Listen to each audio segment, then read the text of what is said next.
Okay,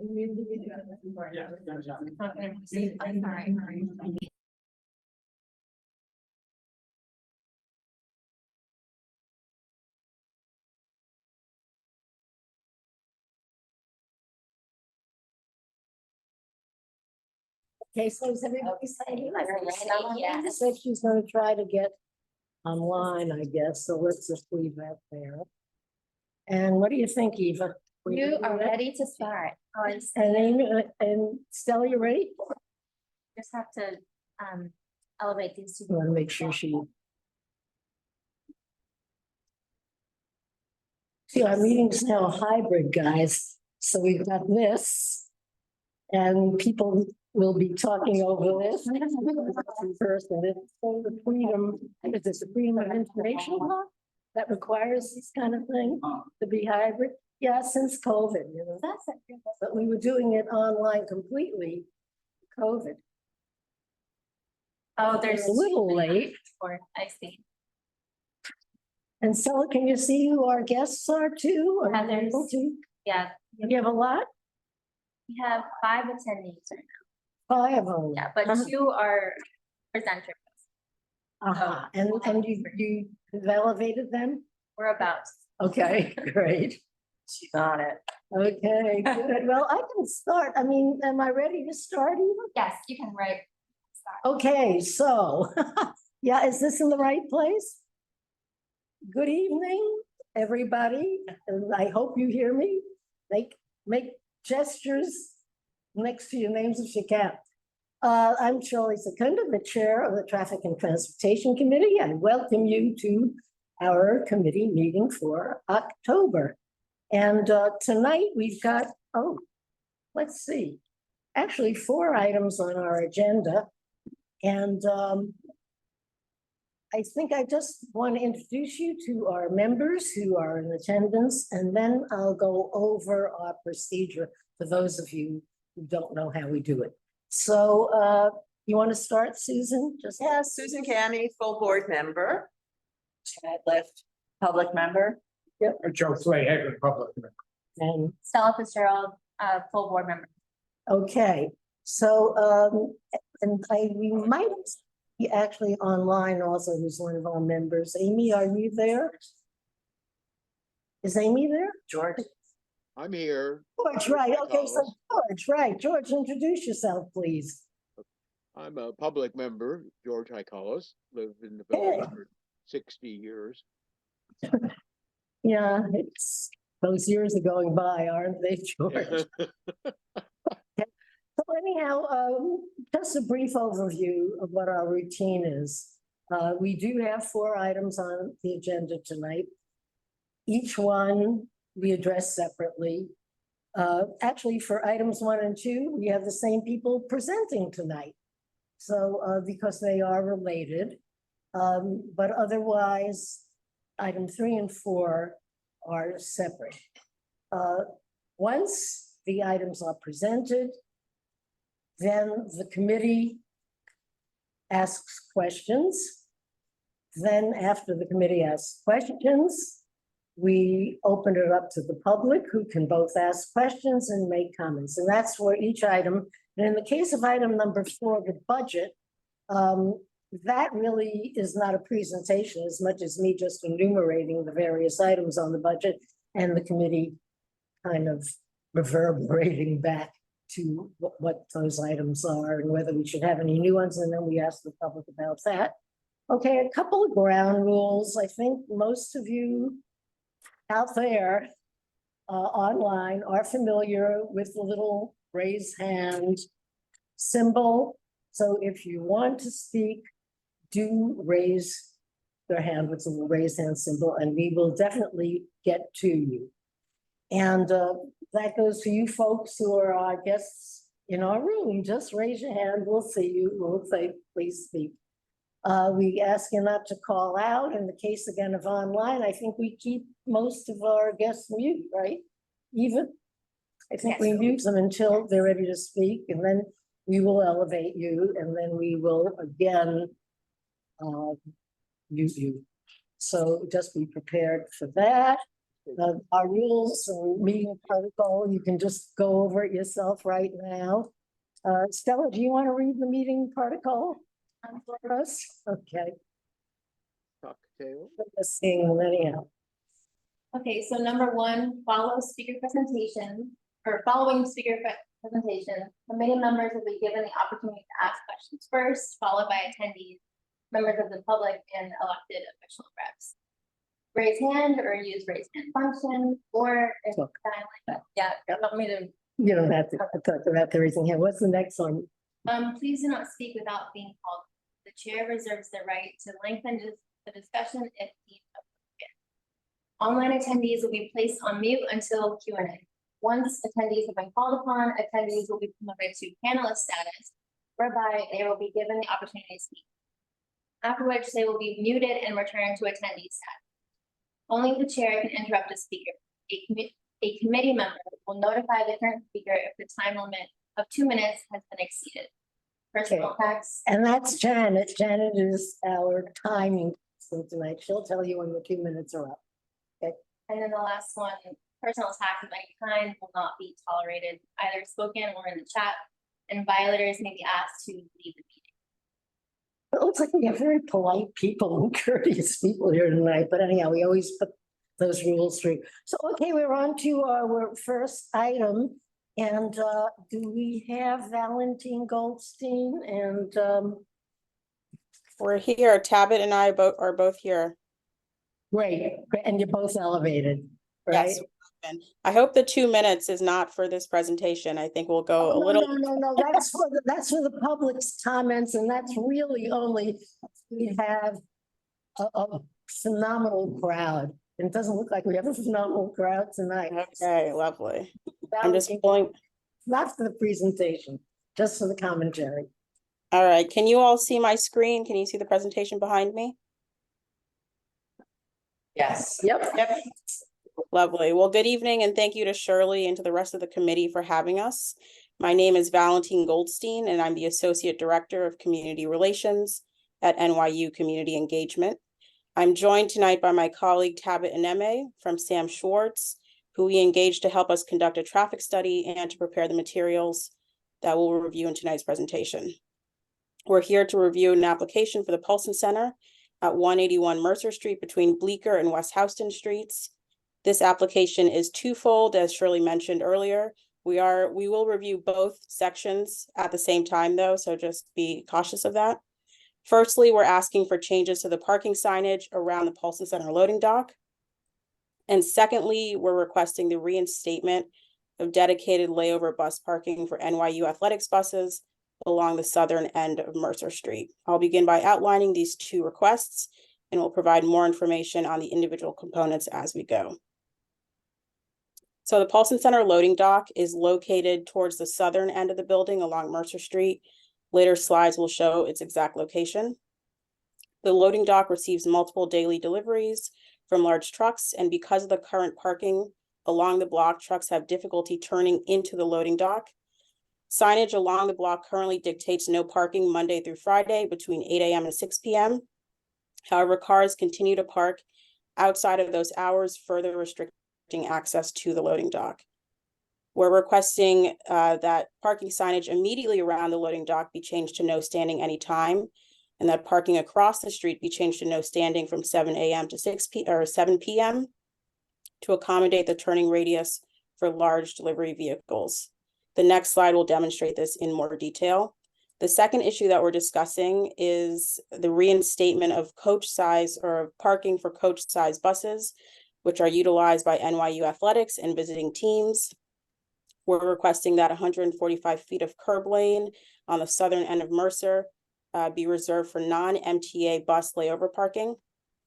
This dedicated parking was implemented when Kohl's was on the same site, and we're simply looking to reinstate it to the old parking regulations. While athletic buses are instructed to park south of the loading dock, they currently park wherever they can, impeding traffic and causing disruption to the residents along the block. We have received comments from residents, and we've been doing our best to address them, but we think that this non-MTA labor bus parking would go a long way to reducing a lot of those complaints and to alleviate the impact on the community at large. And we are also requesting that no idling signage be added to those stops as well. Okay, you'll have to tell us where, yeah, Pardon me? you'll have to tell us where you need those also. Yes, well, the later slides will show the exact locations. Okay, So this slide here shows the existing parking signage along the block. The two right and left are the same. The left shows the locations of the parking signage, whereas the right just shows the entire block. So you'll see that right now, in this bright pink color, that the entire block is no parking Monday through Friday, 8 a.m. to 6 p.m. This slide here shows the proposals that we're making. So the bright pink again is the same as the current regulations, and just to orient everyone, the top of the screen is Bleecker Street, the bottom is West Houston.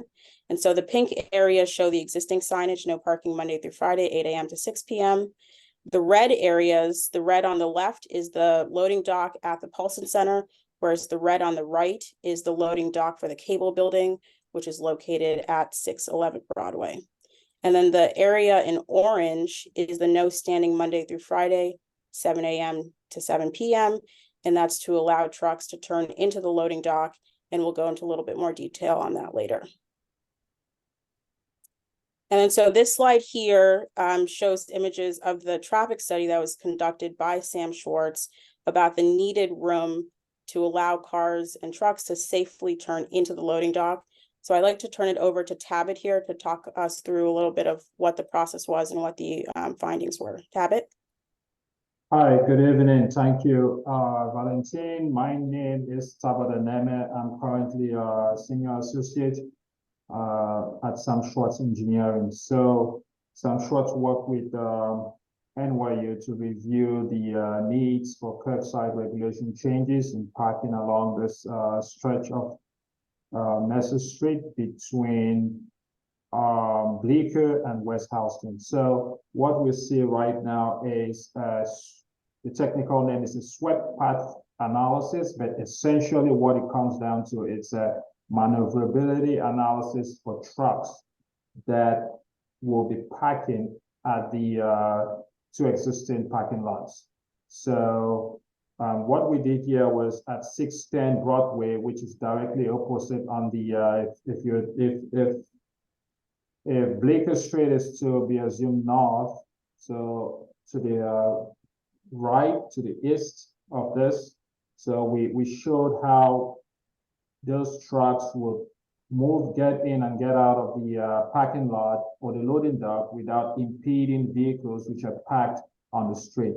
Likewise, trucks which are loaded, which are currently accessing 181 street, the street building, 181 Mercer Street building would be also, we showed how they would access the building in and out without impeding traffic or maybe vehicles which are parked on the streets. Wonderful. Thank you so much, Tabit.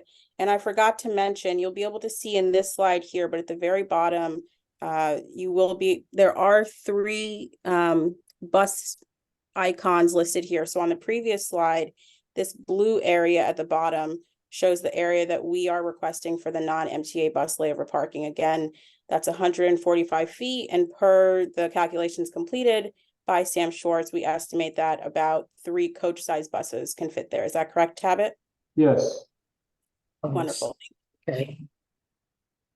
All right. And then so these last 2 slides just show images of the current parking signage along the block, and the last slide will show images of the loading dock itself. So this image on the left right here shows the current parking Monday through Friday, 8 a.m. to 6 p.m. And this is located at the corner of Mercer Street and Bleecker Street, whereas the image on the right shows Mercer Street looking north. I should note that all these pictures were taken between Monday and Friday, 8 a.m. to 6 p.m. And you will see that there are cars parked at that time. Right, Pardon me? just the same. Yes, exactly. And then lastly, this slide shows the loading dock itself. So again, the leftmost image shows cars and vehicles, other trucks parked in front. This silver area at the base of the building is the actual loading dock itself. There are multiple bays, and here we have 2 of the bays. So the one in the middle is utilized for the production within the building, the performing arts production, and this is where they bring their materials in and out of the loading dock. You'll see that someone is wheeling items in.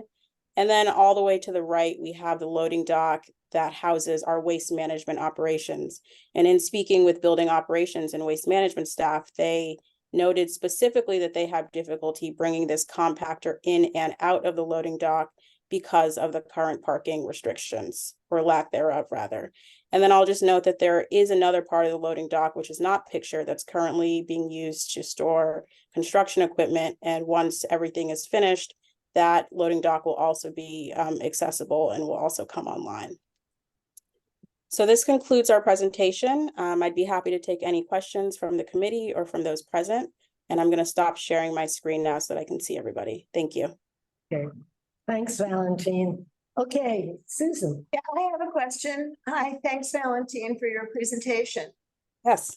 In terms of the bus layover parking you are seeking, Yeah. can you explain what exactly that term bus layover means? Is it essentially overnight parking, or what does that term mean?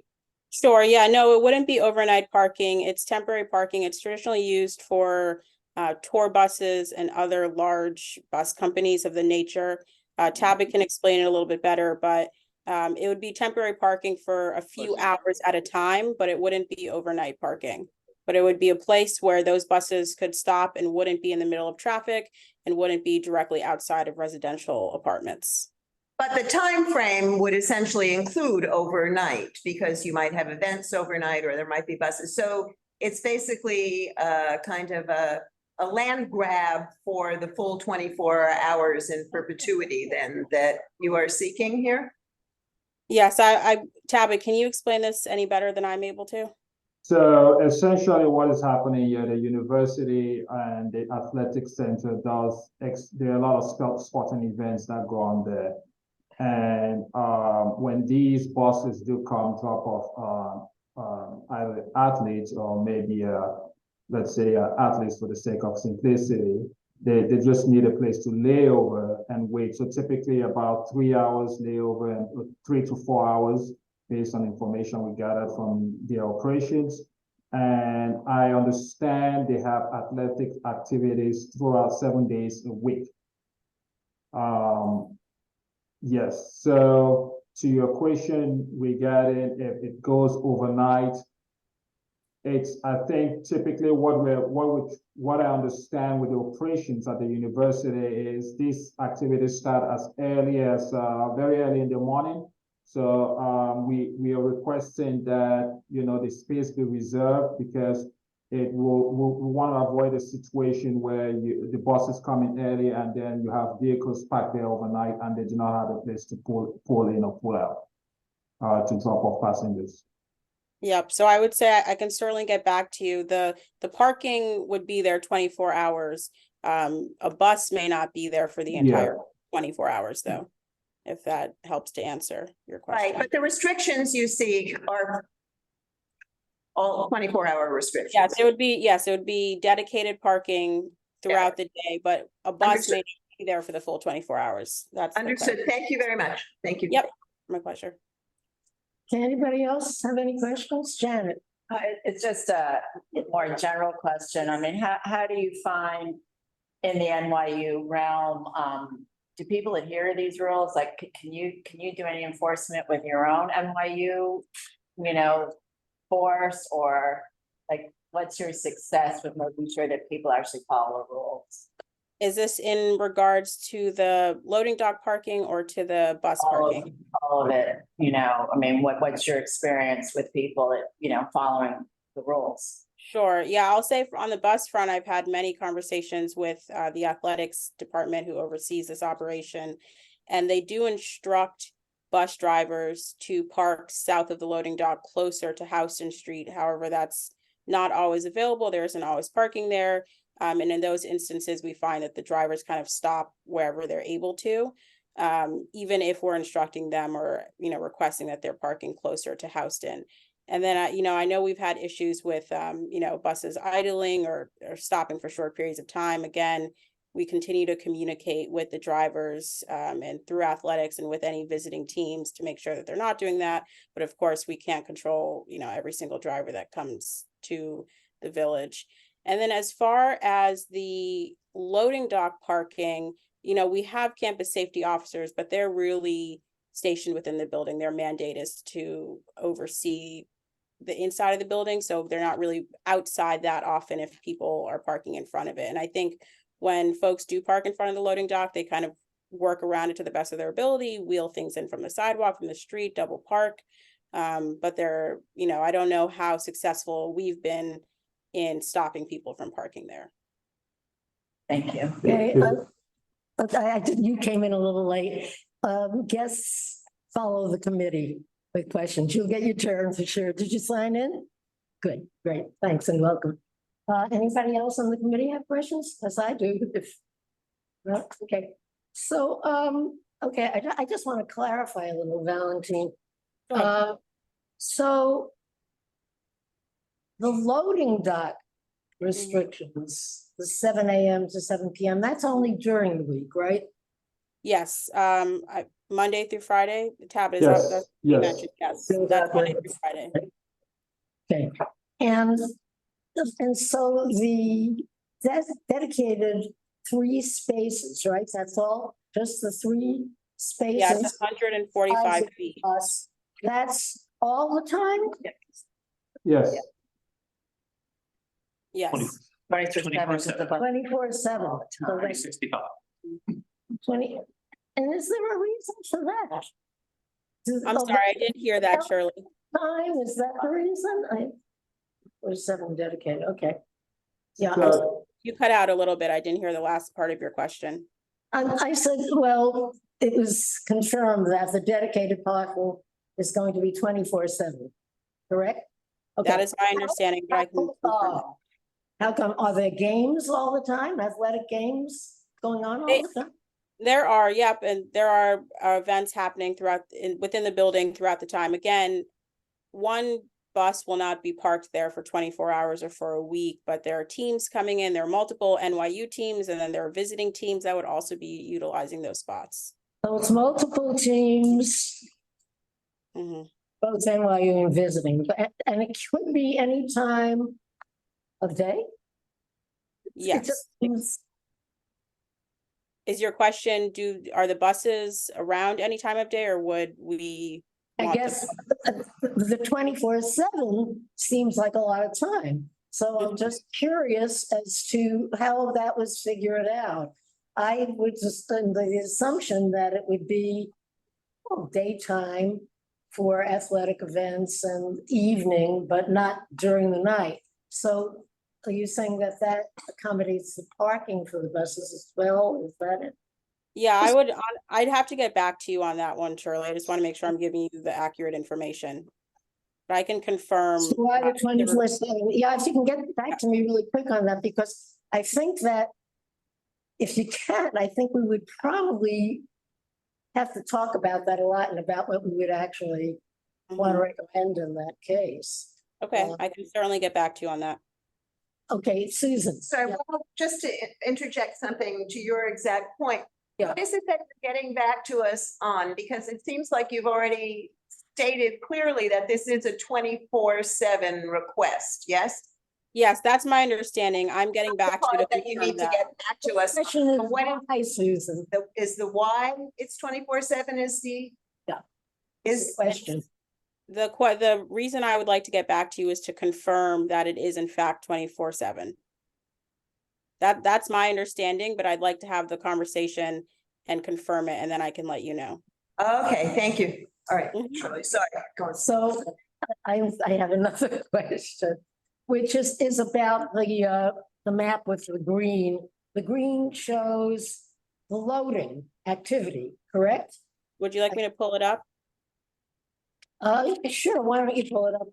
It doesn't matter. I mean, you know what it looks like, and I think the committee has seen 2 it, minutes to say. but I just want to ask some questions about it. Time you wanna leave it? Because I think it will clarify for us why these kind of regulations are needed on the street further. Yeah. Um, So your colleague from Sam Schwartz, his name Tabit. is Tabit, Enid. Tabit, can you explain the green movements on the street? I read it to be, and tell me if I'm right or wrong, that on the one that moved to the right, which would be to the west, would be the loading dock at 181 Mercer, whereas there are also truck movements in 2 other places for loading, which maybe are happening now. Is that correct? Correct. So what happens here is, I mean, the applications from NYU for 181 Street Mercer, but also as part of the assessment, we had to assess the other impacts of other nearby land, call it neighbors or businesses. So one of the loading docks there, that for that service 611 Broadway, which is the cable building. Cable building, yeah, you had mentioned that. Yes, so So that's like the back of the cable building, in other words. exactly. The loading dock is in the back of it. So has that been in existence all the time, that loading there? Yes, that has always been in existence. And that's the east side of the street. Huge building. Yes. Okay, and what else? And I think that is the only one. And the reason why we assessed that particular loading dock was because right across from it, we were proposed, that was the area where we were proposing to, we're making a proposal for the bus layover along the curbside. So it was intuitive and important that we should assess, because these, having 2 big vehicles, buses are quite, they're wider than normal vehicles. And if you have to, given the change we're proposing over there, we just had to make sure that whatever vehicle is being, the typical vehicle that uses the loading dock serving 611 Broadway, which is the cable building, could still be using its loading dock without any impact. Okay, I hate to belabor it, but so in other words, the 2 left turning movements Correct. of the trucks are both to the cable building, to the east, correct? No. Well, The 2 left turning, Shirley, are for the Paulson Center. Yeah, the two green to the left. shaded areas that are going to the left, which are going towards the west, are going. No, the left is toward the east on Towards the this. east.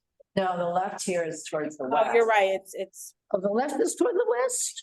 Wait a minute, no. It's the west. Oh, right, okay, right, okay. This is. yeah, because Bleeker's at the top. So the 2 left hand would go into the Paulson Center, whereas the right hand one is going into the cable building.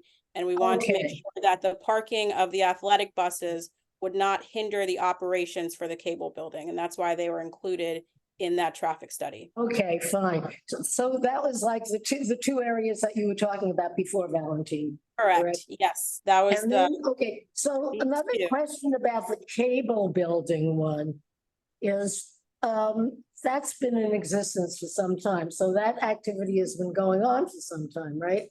I mean, Yes. what is your sense of the impact on the street of that? I mean, it's the impact given the cable building's operations. yeah, I mean, up to now, has that been facilitated enough, or is this going to facilitate that more? I'm just trying to see the advantages of all this stuff. In other words, now we're going to have movements to both the west and the east, okay. So I'm just wondering, will that, putting in these regulations, it seems like you didn't need them for the cable building before. So is it because now there's going to be a lot more truck activity That Yeah, would, it's because, yeah, the Paulson Center loading dock, is newly opened. So I can't speak to what the cable building has been doing. I know we've been coordinating with them as needed throughout the course of construction. We sent them a notice before ahead of this meeting to alert them about the changes we were proposing. So I can't speak to their own operations. But the changes on the street are because the Paulson Center loading dock is now open and operable. And that's why we're requesting. Okay. It's brand new. yeah, and it's new. Well, that I understand, but I just wondered if the other thing had been taken in. To me, it would seem another reason to be doing this, because at least you avoid the conflict. Mhm. So that's what I'm trying to get at. If Yes. it's And we've, oh, I'm sorry, David, And a please. move. And Right. also, when we did a site visit, we noticed it will be beneficial, this will be beneficial to the cable building nonetheless, because right now, the signage in front of the loading dock allows for parking. So, technically, although they are not present in the room, but if your question is if it's going to be beneficial to them anyway to smoothen their operations. And maybe minimize any double parking which will happen on the street because the loading dock is blocked. So. Right, okay, that's what I guess I was getting at. Thank you. Okay, And now- anybody else on the committee? Oh, Valentine, I'm sorry, did you want to say something No, I else? was just gonna say, I did take a walk this week along the block just to see what is in front of the cable building, because they have a fairly large loading dock as well. And while the parking is the same as the rest of the block, the Monday through Friday, 8 to 6, they do have no standing signs that are just affixed directly to the building so that folks are not stopping directly in front of the loading dock. So the cable building has no standing signs. Yeah, but the parking regulations are the same as the rest of the block. There aren't parking signs that say no standing, but they have their own signs on their building to prevent Right. drivers. It seemed to me when I looked at the plan, we were also, pardon me, asking for no standing somewhere. The no standing is directly around our own loading dock, yes. The no standing So anytime. it's not the cable building, but the no standing is by 181 Mercer. That's correct, yes.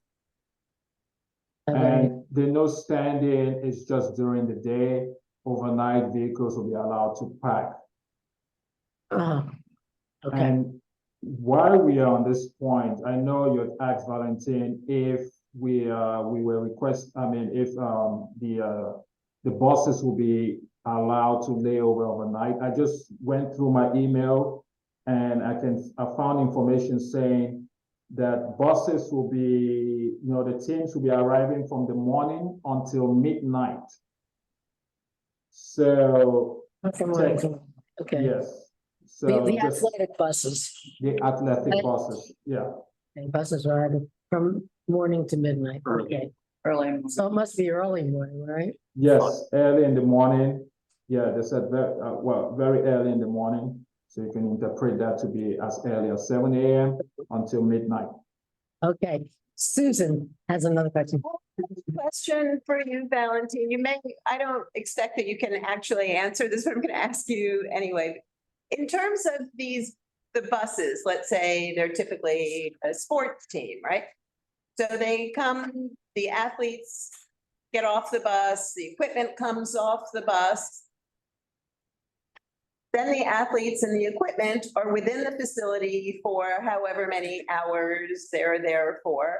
Then they require access to the bus at the end of the event and they get back on the bus and their equipment loads back on.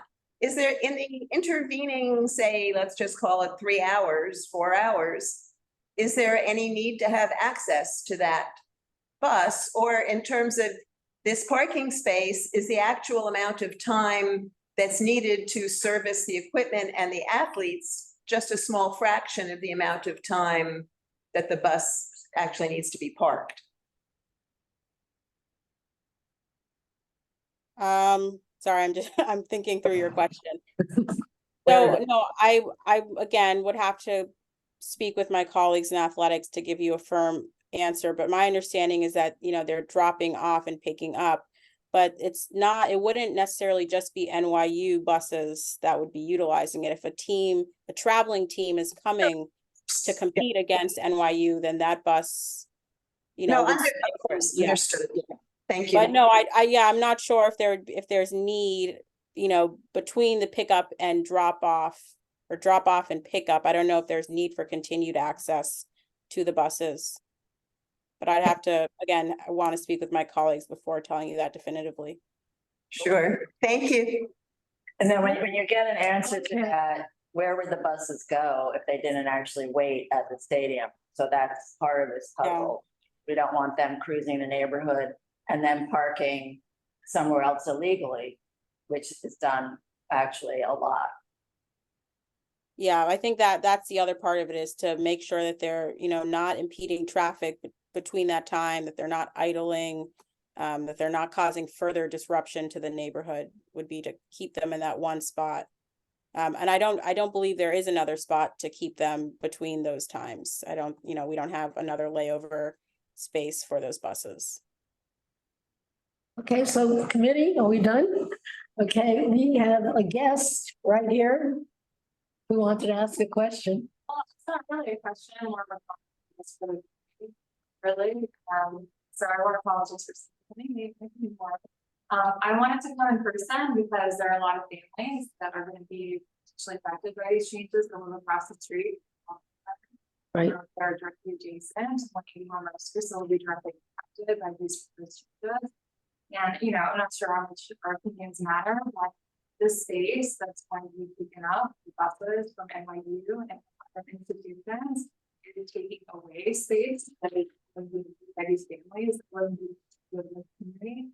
And have space for families to unload, space for families to have as parking, and also space for like children to play too, with the congestion that's going to happen. And then another point that I want to make about the security guards, because, you know, being that we live so close, we see them all the time, it's clear glass. And so they have a really clear view of what's happening outside. And they actually do spend a really fair amount of time outside the building, not just inside. I actually have a few of them, like 24 hours a day. And I'm up most of 24 hours a day again because of the baby. And they're coming in and out of the building, so they do spend a lot of time outdoors. And there are several security guards there at all hours of the day and night on the ground floor when they're at their desk are out there. And they are circling. So I do think that we do have the capability to enforce current traffic restriction if that was made a priority from an institutional level. So I don't know why the community that actually live there should have to suffer for, I guess, to make that happen. Thank you. Yeah. I'm sorry, I had What I you're didn't suggesting is that Isn't, at NYU's community security guards, it would be good to request them to monitor. Okay, right, yeah, yes, sir. All right, several points. Going to use your map. First of all, when this building was constructed and designed, we asked as the community to have those loading docks moved further south. So it now seems that you decided to build as we wanted without considering these things. And now you're asking the community to give back to you something that you could have designed 5 years ago, and you were asked to do so. Then the second thing would be that if you are parking your buses along the west side in the last 3 spots, how is the what's this building? The cable building going to be able to turn? They seem to be able to do so and have done so when there was parking along there.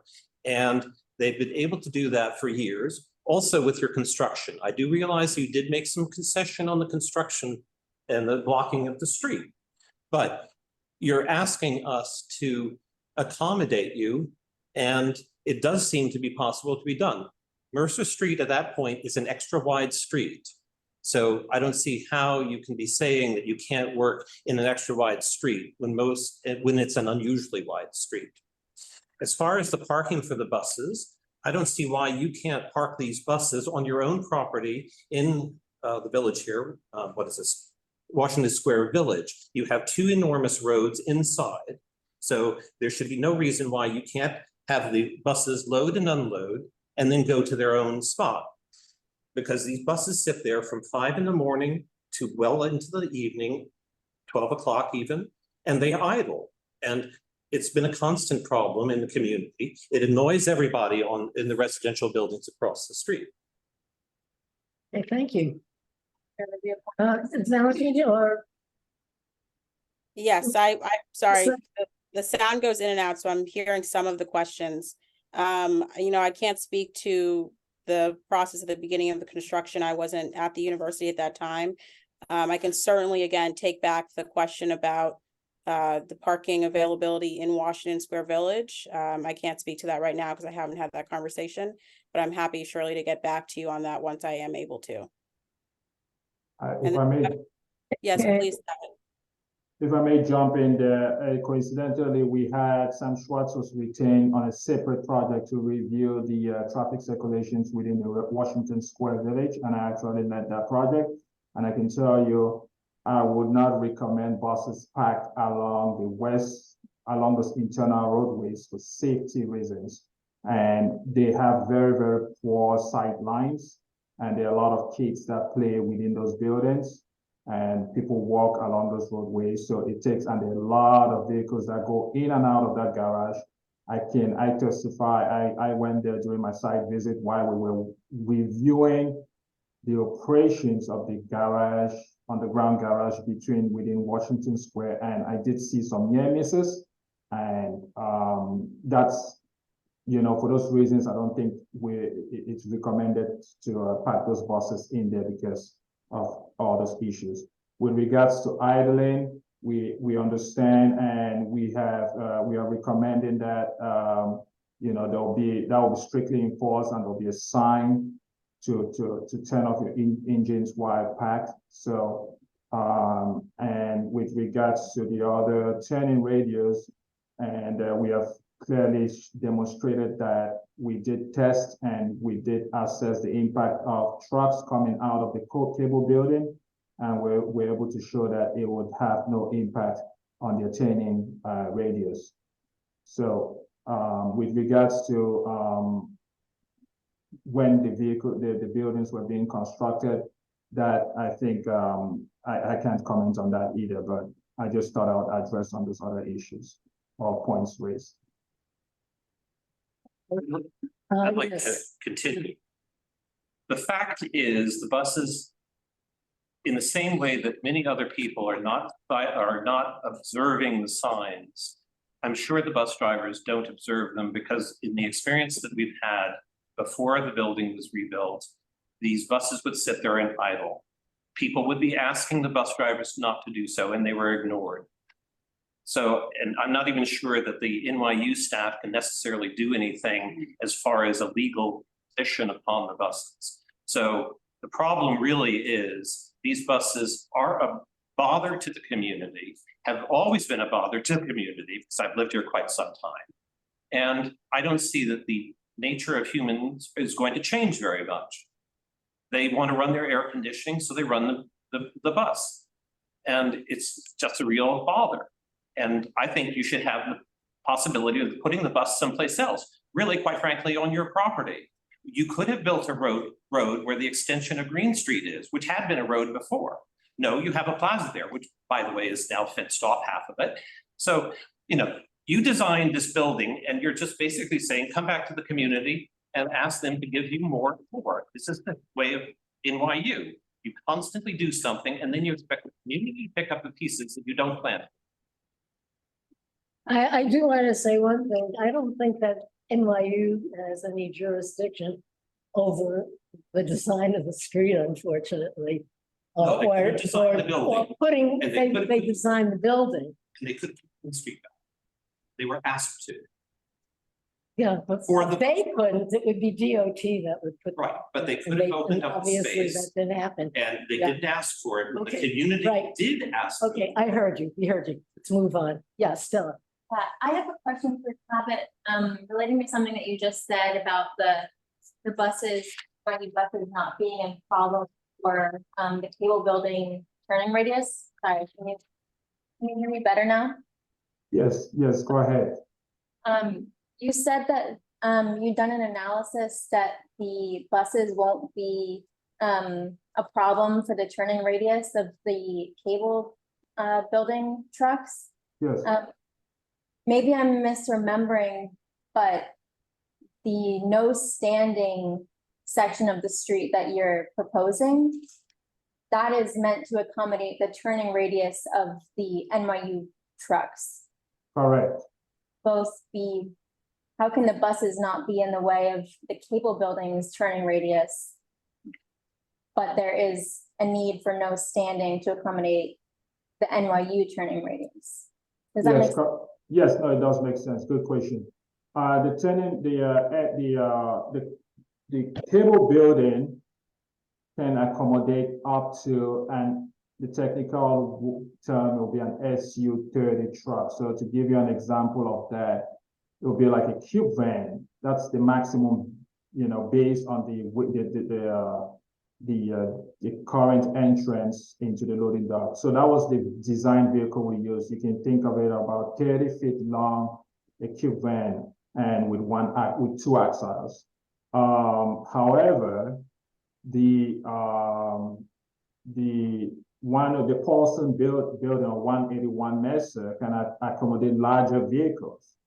So that is why to give them extra room during the daytime when they're servicing those loading docks. That's why we recommended that no standing directly in front of the loading dock. And besides, in addition to that, currently the existing street side regulations prohibit parking during the day anyway. So we are recommending no standing so that it's more enforceable. But overnight after 7 p.m., residents will be allowed to park there. Thank you. Okay, I think, yes.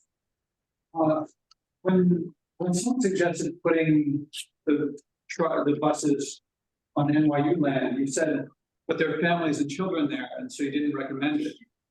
But people said that there were families and children at that location. So it seems to me that family and children, if you want to take them into account in one place, wouldn't you also take them into account in another place as well? And if there are going to be families and children in both places, why not use your own space? So good question. So I think the issue here, the concern here is about the idling, and I would like to remind everybody, I think there is a law in the city that it actually prohibits idling. And with the signage, which we're recommending to put in, you can actually get an enforcement officer to come in to enforce those laws. So to your question about kids and children, so the reason why I said that was because when I look at where we are recommending the buses to be put and the alternative, that is Washington Square Village, there's a daycare center in there.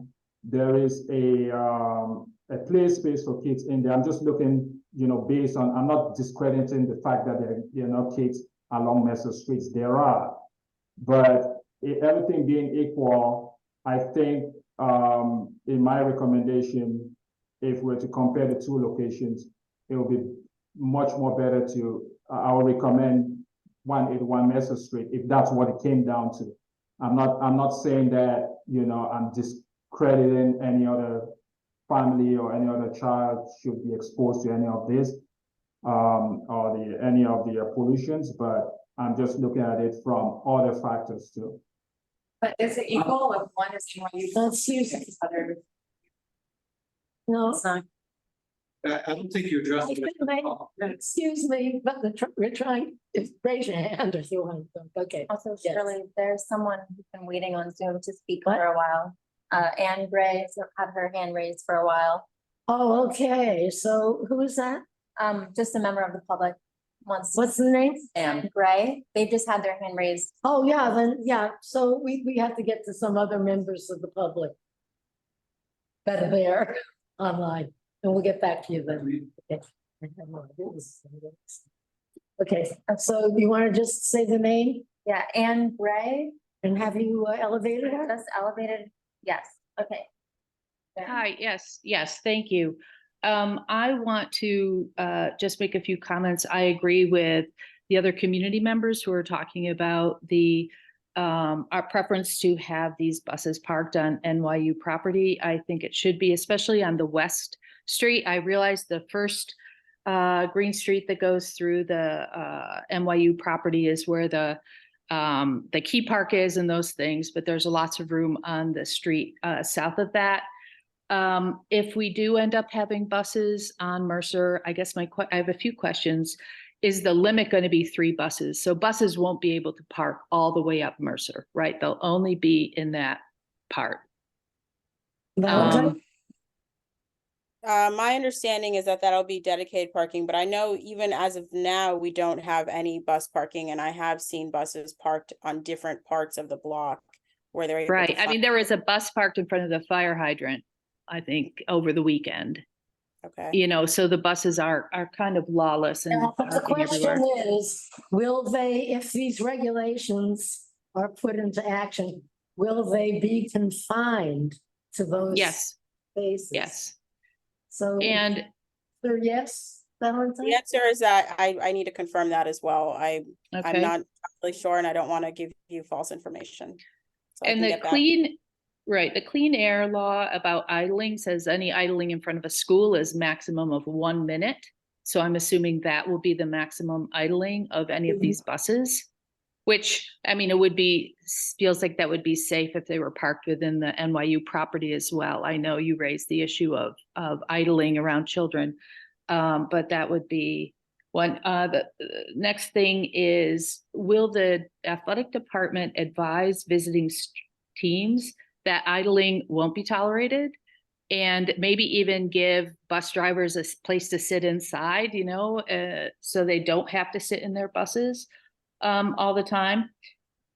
And finally, will there be someone at the building that we can talk to when there are buses idling? Because there will be buses idling. So short of, you know, us being clean air vigilantes and videoing buses, you know, as they're idling and then sending them in and try to get the bounty, you know, which is really a bad, you know, it kind of makes for a very negative attitude in the neighborhood. I would hate to have to go out there on Saturdays and videotape buses idling.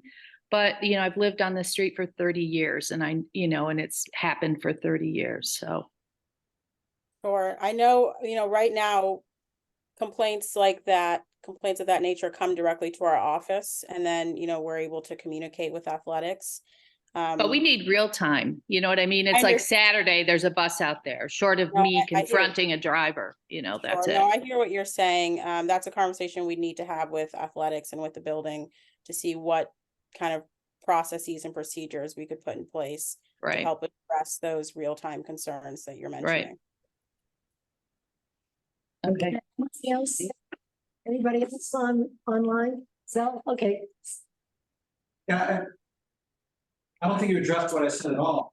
If the buses are a problem for families in one place, then won't they also be problems for families in another place? And also, if the buses were to leave there and have to drive around, well, if they're taking up that space, aren't other people then going to be driving around?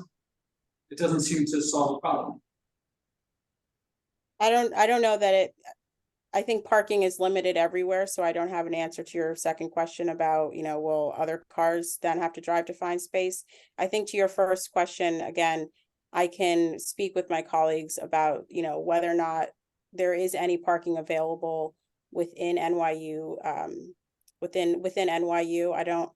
I think the issue of the children is not necessarily something that, is not the driving factor in this, so I don't want to get hung up on that comment, and I can go back and get back to you with more information about alternative spots and if there are any, and the feasibility of those spots.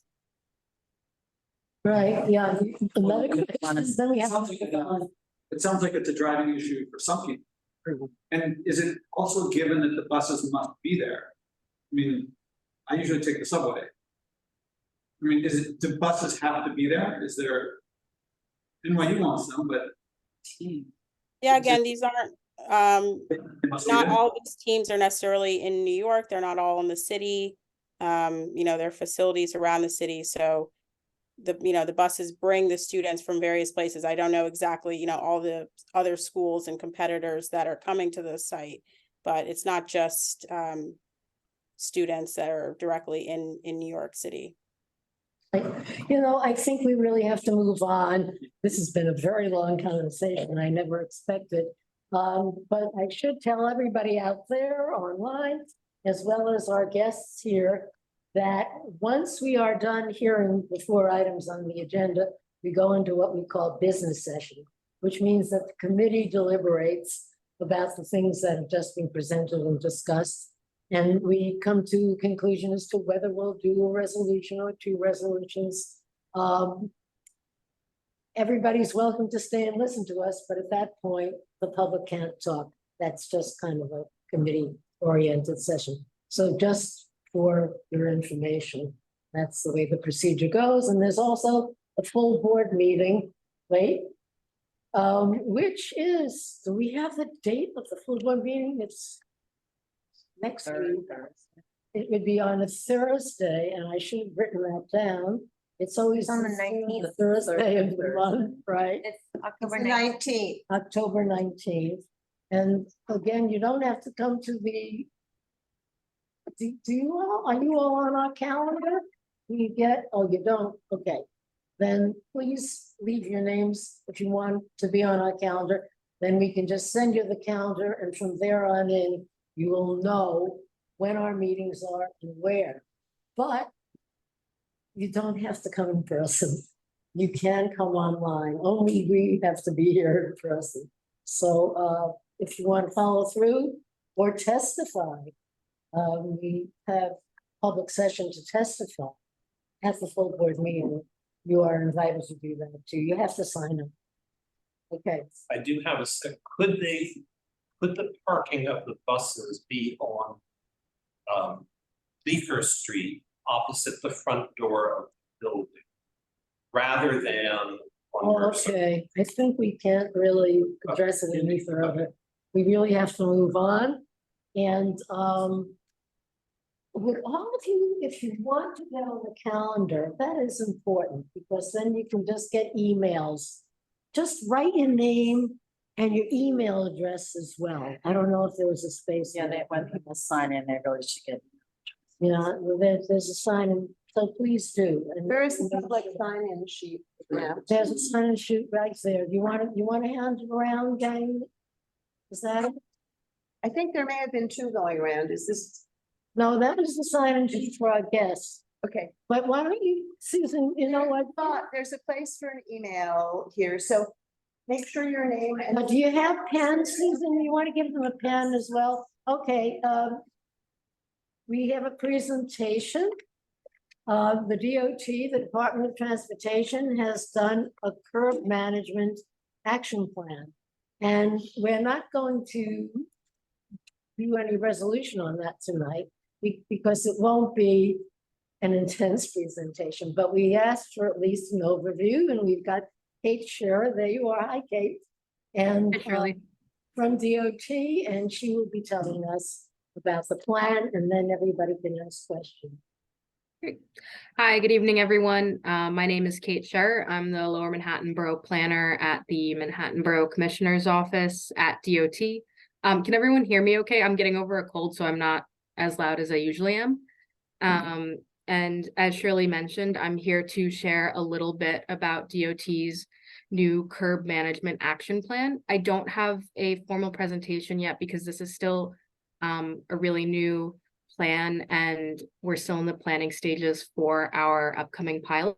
But Shirley graciously shared our report on this evening's agenda. And I can also add that link in the chat as well for your records. So last month, Commissioner Rodriguez announced the release of DOT's new curb management action plan. It is a comprehensive 10-point plan to improve the design and management of the curb lane to reflect the increasingly wide range of needs of New York City's residents, workers, visitors, and business owners. In the last few years, the demand for curb space has really grown because of the increase in home deliveries, for hire vehicles, outdoor dining, bike usage, and more. So the plan includes policy tools and physical treatments to help balance those needs.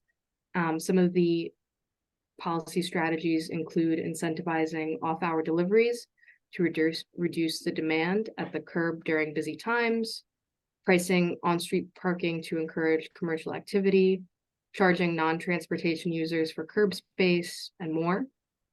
Potential physical treatments include loading zones, expanded bike parking, public space improvements, waste containerization, outdoor dining, and more. DOT is also planning to use new technologies for remote and flexible curb management.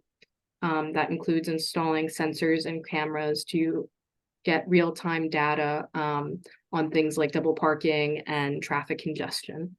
And we're going to pilot these strategies with business improvement districts and other community-based organizations.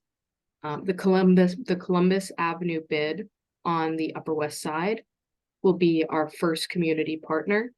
And our pilot with them is set to begin later this year. And we will work with the bid to identify the current needs on the curbs, as well as develop and implement a comprehensive plan for the corridor. As I said already, we're still in the planning stages for the smart curb pilot, but I'm happy to take back any questions or concerns based on the report, which I think I see Stella shared in the chat. Thank you. Okay, Janet. Will this new curb management include automated enforcement? Because that came up in our earlier conversation, that you guys can do a fantastic job, you know, allocating space and then it gets abused. Yeah, so that is On it.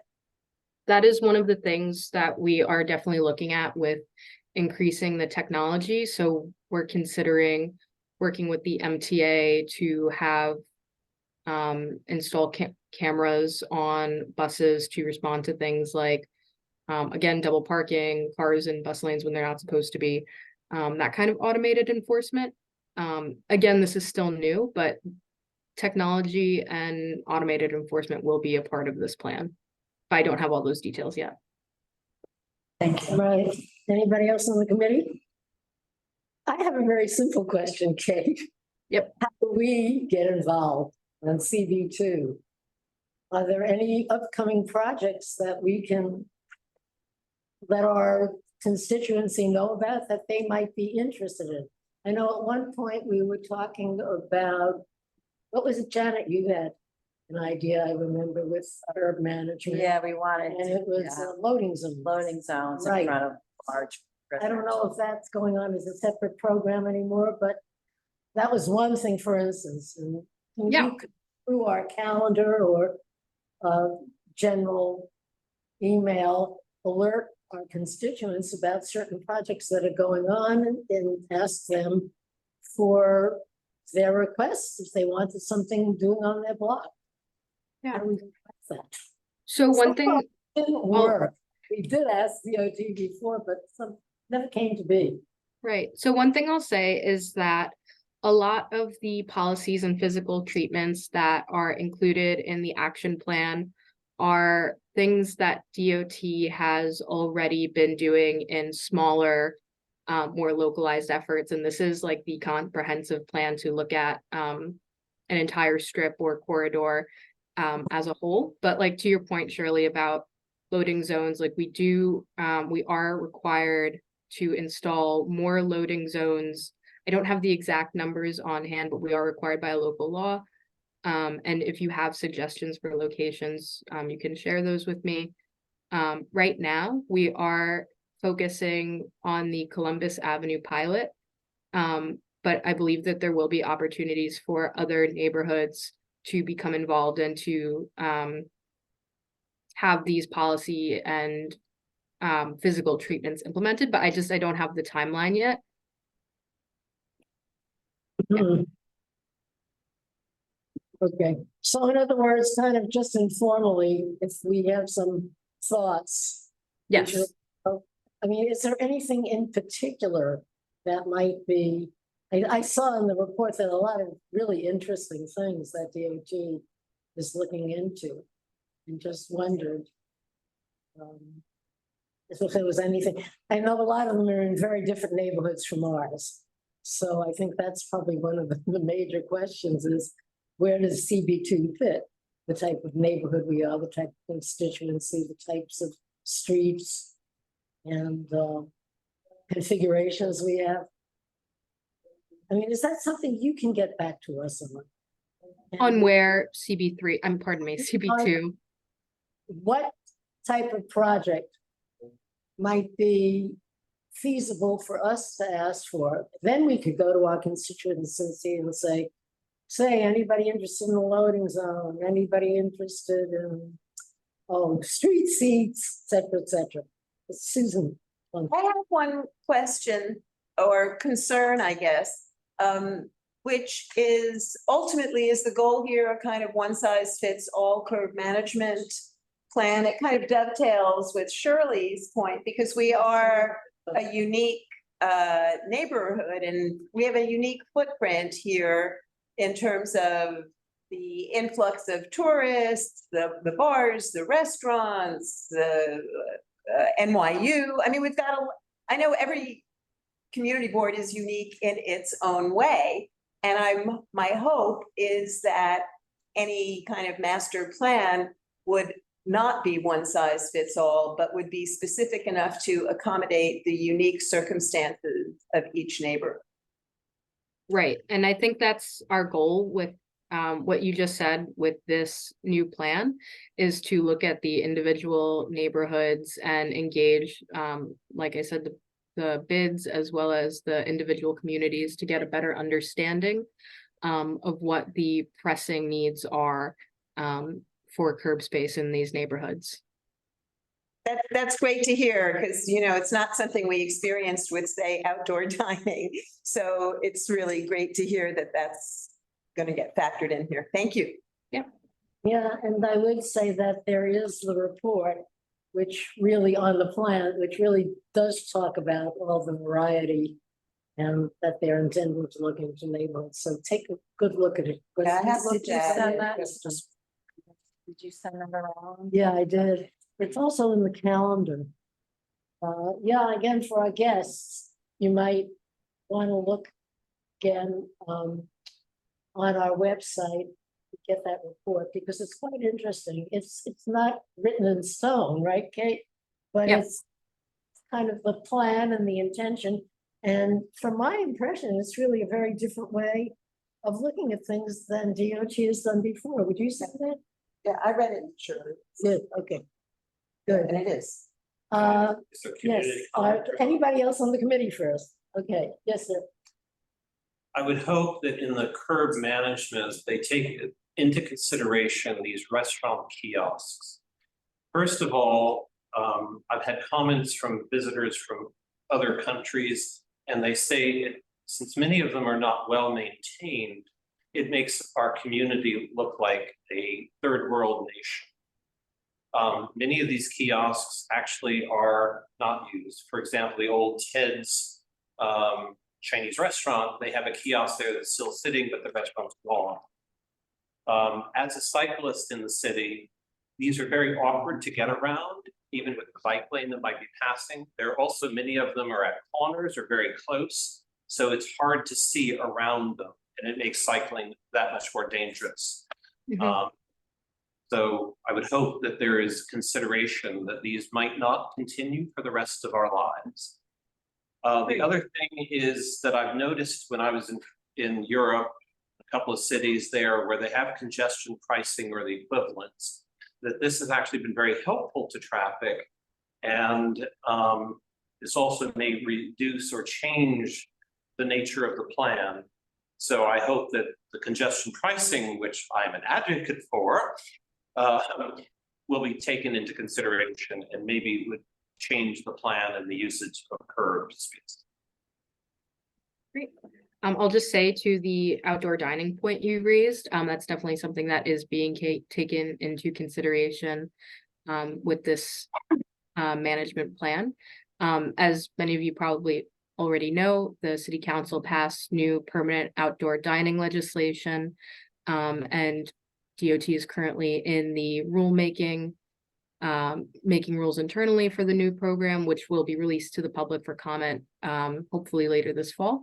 And I'll just say that we expect the new program to have a lighter touch in terms of structures. So rather than the enclosed sheds that we have now, we're aiming to have more modular setups to really address a lot of the issues that we've heard over the last few years, both safety, cleanliness, quality of life issues related to outdoor dining.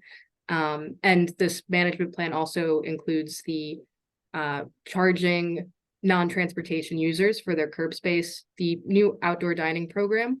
The legislation is very clear that restaurants will be charged for their usage of both sidewalk and roadway space, both as for a licensing fee and then an additional charge for the square footage they use. Would that be rent? I mean, because I would advocate that there should be a rent charged for these outside spaces if they are maintained. Yeah, so it would not be rent to the business's landlord. It would be a fee paid to DOT. But is it a regular fee? I mean, every month type thing, or is it just once for the application? So there's, I believe, there's an application fee, I believe, of expect to be $1,500 for the license, and that would be for a few years. And then I'm not certain what the if it's a monthly fee for the square footage. Yeah, You can look that up, actually. I'm not sure it's adequate. It's there, that's funny, that's Set a exactly what I price. was thinking too about the charging. So in other words, there will be a new fee structure. Yes. I mean, So anyone else here? Yes. Just curious if any of the space might be devoted to green space, public. There's a lot of it sounds like all privately. And there's not a lot of green space down here. So I'm not certain what green space we would be able to add under this plan, but I'll just say that the idea is to move away from private space. One of the street improvements that would include is street seats, which is sidewalk seating that's larger than a bench, updates to public plazas, as well as additional bike parking. These are some of the public amenities that we would include in our public space improvements as part of this action plan. And I can definitely take back that feedback of wanting more green space as well. Yeah, and my impression from, again, the plan was that there is a plan for more landscaping, isn't that correct? And planters? And that Yes, kind of- more planters. Yeah, and it also said landscaping, so I wonder what the difference is. I mean, if I have, Berms, I guess, that kind of thing. but if I could build on that, obviously, we have huge problems with flooding lately. So as part of this, it would be great if you worked with DEP or, whichever other department. We could use more rain gardens. I mean, we really do need more soft scape to absorb water runoff. I can definitely take that back. That's great feedback. Okay. Yes, sir, again. Could I suggest that planters do impede the pedestrian traffic, but could there be more trees? Because I've noticed when I've walked on some of the sidewalks where there are trees, it's much cooler in our more hot summers. And the more trees that we have, and I don't know if that's part of your department. That's actually. Yeah, that falls under the Parks Department. There's a big campaign going on right now what is it, for 1,000 trees or is it a million trees? More than Probably a that. million. Yeah, but if they, Yeah, if they, so that. Okay, that's a different department. but the rain garden gardens can include. They'll implement. And all this- Councilmember Botcher is very involved in Right, tree planting and all kinds of Yeah. green initiatives. and so that, yeah, that's more of the Parks Department. Hey, you do work together, right, Kate, with the Yeah, park? we do work with the Parks Department. I'll just say that the tree plantings does fall under their jurisdiction. But at something, as you know, was also suggested that we collaborate with DEP as well. That's something I can share with my colleagues. Okay. And now there's somebody online, there's Somebody behind you. Oh, sorry. Okay, before we get to the online, sorry. Sure. I have two questions. First, so in your plan, you categorize curb usage into 5 categories. It wasn't clear from the document which of those 5 categories of moving vehicles falls into. I'm sorry, could you say that again? It wasn't clear from your plan which category of curb usage that moving vehicles fall into. Oh, like moving trucks or? Precisely. We had a category, let's see. I am not certain. So I'll have to take that question back. Okay. No, actually, it's here, I think, in the plan, they had photos. Now, let's see. I think because the plan also covers truck deliveries, but I'm not certain about a moving truck. So I'll have to check on that. It actually I is. just wanted to emphasize that those are 2 different use cases. Yeah, I'll tell you what it's called, circulation and movement. that's what it falls under. Okay. Yeah. So take a look, plan. No, I didn't. I Yeah, read you it. did. I- Yeah, it was the last category, the 5th one, Got it. and circulation and movement, because I was thinking, what does circulation and movement exactly mean when it comes to curb space? So I thought about the same thing as you did. Sure. Yeah, so, yeah, Kate, it's circulation and movement, I think. Okay. Oh, you had 2 questions, yeah. My question was, to what extent is the DOT taking into consideration like seasonal effects? Like the demand for bike racks in city bikes is not uniform throughout the year. And you used the word modularity earlier. Do you have ideas or solutions in development that, you know, make use of the space most efficiently by, you know, reducing space allocated to those types of services in the winter months when they're less used and increasing them in the summer months when they're more used? Right. I'll say that this is still, as I said, a new plan. And I think those are questions that we are going to, you know, see raised once this pilot begins, and have to adapt to those challenges, as they come. But I can also share that with our policy team as well, to raise that concern. Interesting. There are seasonal differences. Anybody else? Darlene Online. says in the chat, she said that she'd like to understand more about automated enforcement and asks, does this include surveillance? So, I will say, I can't, again, like, these are still in the planning stage, so I can't speak really specifically to the technology aspect, and how the cameras would be, like, the goal of the cameras is to provide the live data on the curb usage, surveillance. I certainly understand the concern about surveillance. But that's something I would have to raise for, again, the policy team.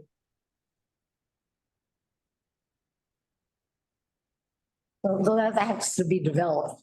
actually. Yeah, that is yet to be developed. There is some automated enforcement right now, like you have the speed There camera. is, And Yeah. the bus.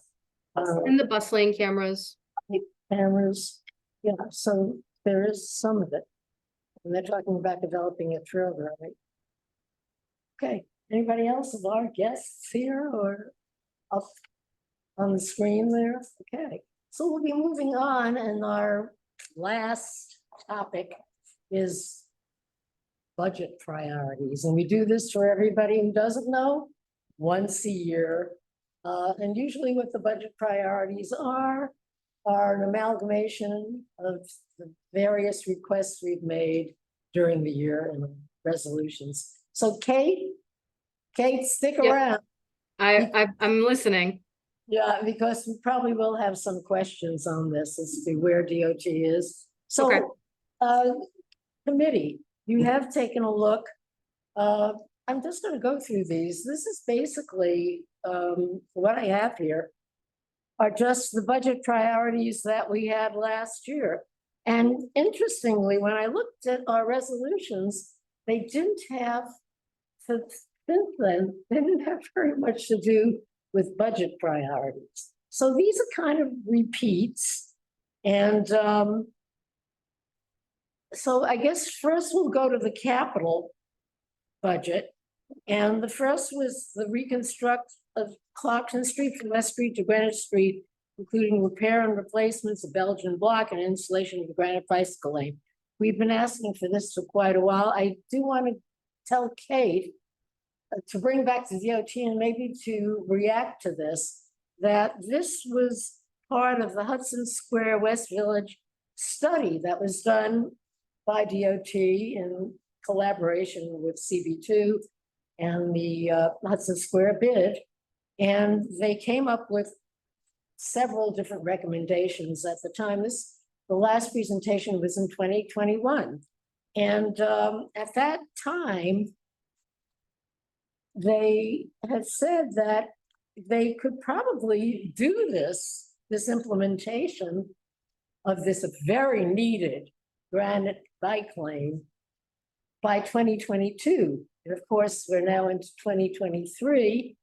And I suspect what's been happening is, well, COVID has been happening. And so this was pushed back. But I was surprised to see that the comment in response was the bike path enhancement requests will be reviewed as part of the federally funded bicycle network development program. But this was kind of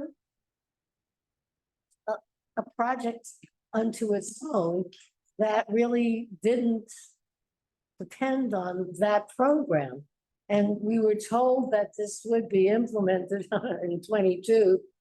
And that new technologies had been developed that could get the implementation quicker than was originally thought could be done. So Kate, I'd like your comment on that. I know we spoke with you about this, I think, in budget consultations before, and just wondered why that was the response. Was that DOT's response or OMB? Very good. Yeah, I believe that's DOT's response. Could you say again the street with for the bike lane request? I'm sorry? Could you say the location for the bike lane request again? The same location, she needs to. Could you just say it again? Clarkson between West and Greenwich, I believe. Let me Yes, that's correct. Yeah. West and Greenwich, and then to continue on, because there was a resolution that the rest of it could be painted bike lane. Or, yeah, I think it may even exist, that it's the paint lane exist. I don't. But whatever the case, they needed the granite one there. I think the cobblestone stopped at Greenwich and then continued in regular pavement. So that is why we needed the granite bike path there. And there had been some tremendous crashes there. One gal was really racked up. A young woman, teenage girl, was walking with her dad. you remember that when we talked about it in committee? Who was, I think she, there was a bike that came ramming into her on the sidewalk because the bicycles don't want to go onto the cobblestone, Belgian block, whatever you want to call it. So that was really, it was a very important safety measure, but both for the bicyclists and certainly for the pedestrians who use that street. And it kind of was like a done deal, and this was, of course, talked about even before COVID. We had asked for it long in advance. So just curious as to why suddenly it's part of this other thing. I am going to have to check. Okay. I'm not certain off of the top of my head. Okay, Kate will get back to me. Okay. So that was one that was outstanding and we thought was going to be done much sooner.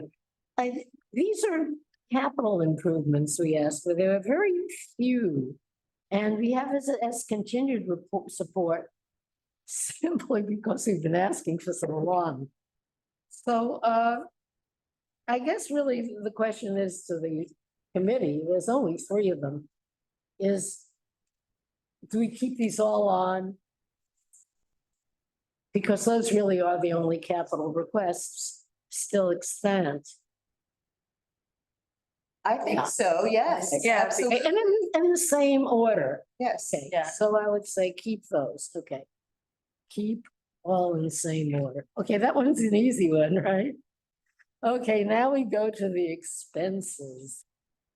Yeah, let me see. And again, the expenses, I think I sent you, was again, it was the full expense request list. But I highlighted the ones that we were asking for. And the first was allocate funding to extend protected bicycle lane on 6th Avenue, Avenue of the Americas from 8th Street, Greenwich Avenue to Canal Street. And this has been on for some time. And the answer was further study by the agency if this request is needed. Would you say that this should first still be our first priority? I mean, nothing's changed, right? Nothing. Yeah, okay. Okay. All right, okay, this is this is one for Kate again. This is allocate funds to complete the 2021 promise study, reimagine Petrosino Square, to redesign Petrosino Square, restoring the rotating public art installation program, Petrosino's north end as intended, and relocating the city bike station there elsewhere. And this was a joint project of the Department of Parks and Recreation and DOT. And we are told to contact the community board unit at OMB for information regarding this request, which again was kind of confusing. Now, let me just find, I would like to read to you the basis for this. I have a lot of papers here. Petrosino Square. Okay.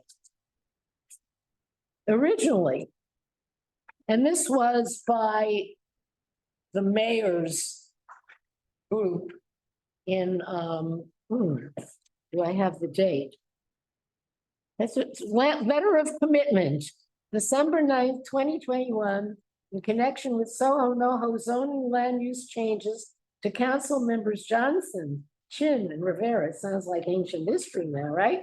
From former Deputy Mayor Vicky Beam, committing to investments and improvements in the streets and the public realm, among other areas. And the project was called Reimagine Petrosino Square. DOT, in consultation with Parks, commits to studying the potential redesign and expansion of Petrosino Square to expand the public space and create new opportunities for public art programming.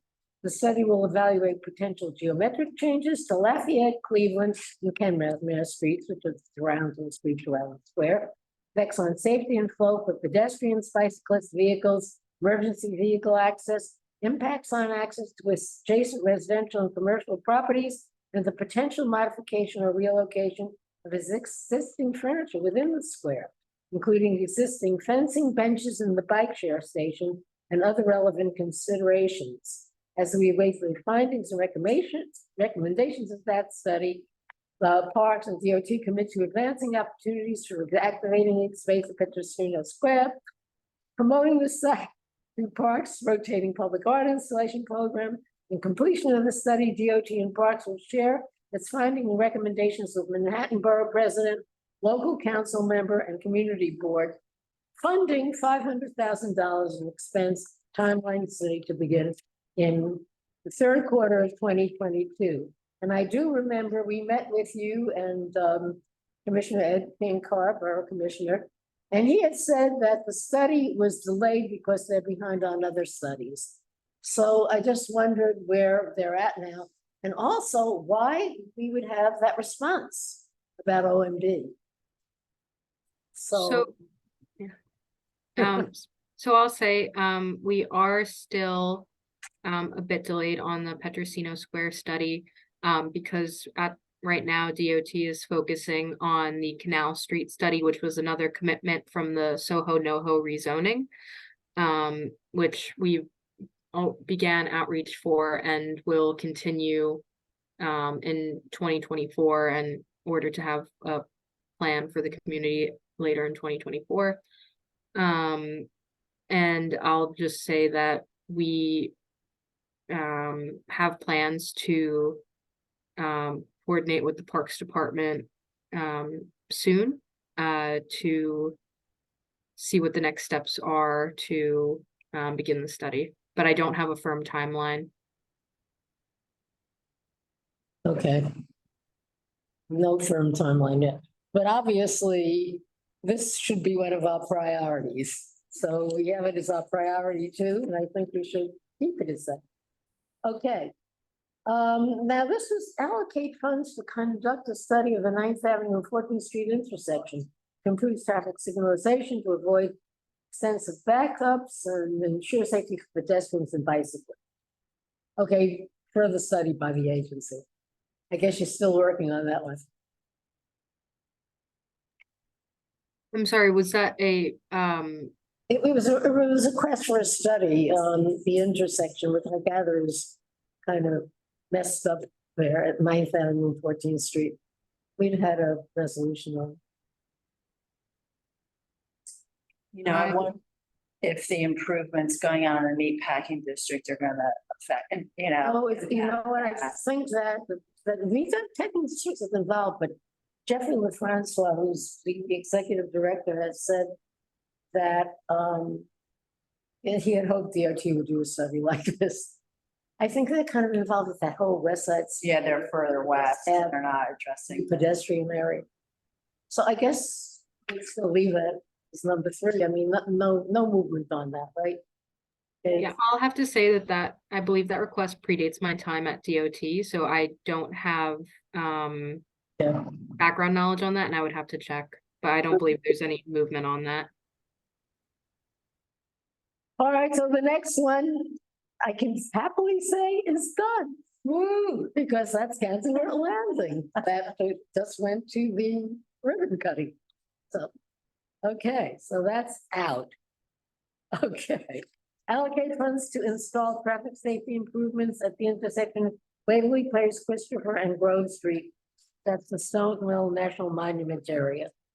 Including neck down, sidewalk extensions, daylighting, stop signs, improved directional signage, while also incorporating improvements to reduce pedestrian vehicular conflicts at the nearby southwest side, Christopher and Greenwich Avenue, major approach to the Stonewall area. Okay, so it says traffic calming device request should be directed to the respective New York City DOT Borough Commissioner. So we directed it to you. Do you have any idea of what's happening with that? I do not have an update on that. I've not heard of a planned street improvement project. So directed to you. Okay. Yeah, please follow up. Retain it, right? I mean, that is an area that certainly more and more people are visiting all the time. Didn't they do some work there? I mean, I remember a resolution a long time ago to increase sidewalk space. Yeah, I think We've this had- is part of it. Yeah, Okay. I think it's part of it. Sidewalk extensions. And they never did that. I No, remember, they, okay. I don't think they've done anything there. And the truth is, you know, we were talking about tour buses, they come there. So certainly that has to be handled. And just the amount of Pedestrian. and visitors in general, because now it's the national money. Yes, it is, National Park Service. Right, okay, so we know we want to keep that money. Okay, the next allocate funds to conduct a study to incorporate new city bike infill stations on the east side of West Street in the area from West 12th Street to Little West 12th Street, providing access to the Hudson River Park. And you're saying further study by the agency. And I think that a couple of people had come to our meetings and said that the east side might be not that great an idea. You're the bicyclist. How do you feel about that? The city bike stations. I think that had become a kind of iffy.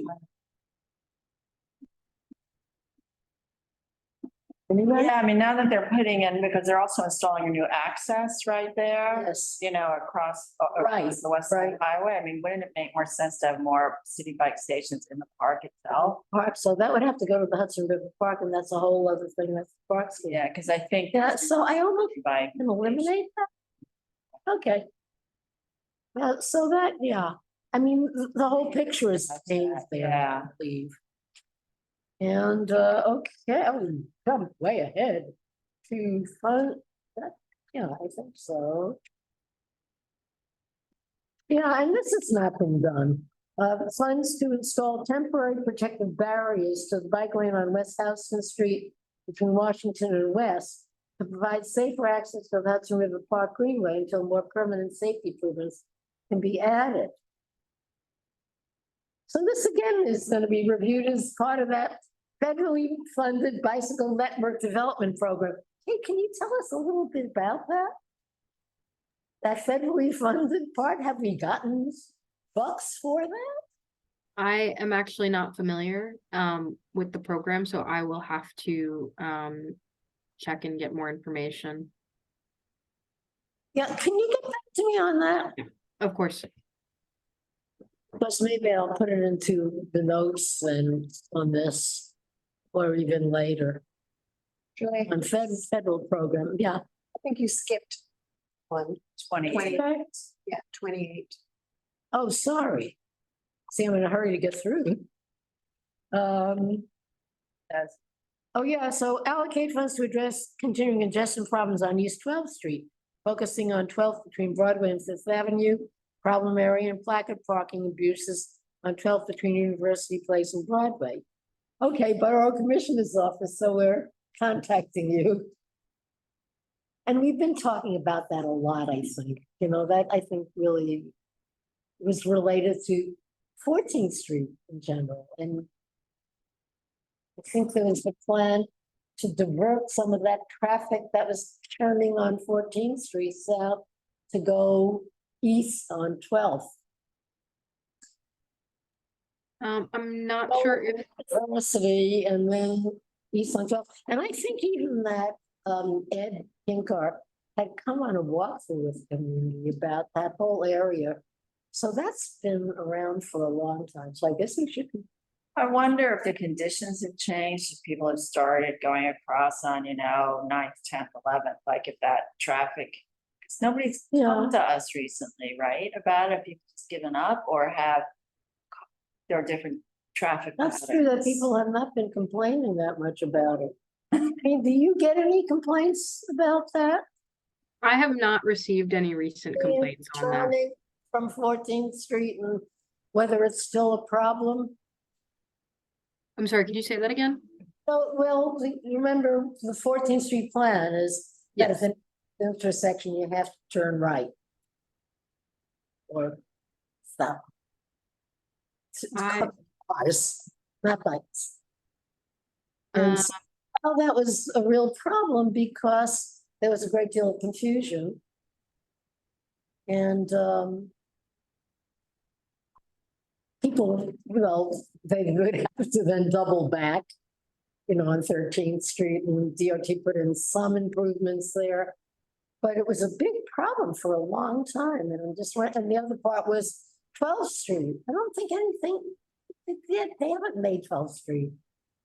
Well, the policemen still park in the buffer zone, because that was intended to avoid any kind of double parking. But I mean, I'm not sure if habits have changed and maybe it's not as bad as it once was. But that's something that also, if we get congestion pricing, be interesting to see the impact.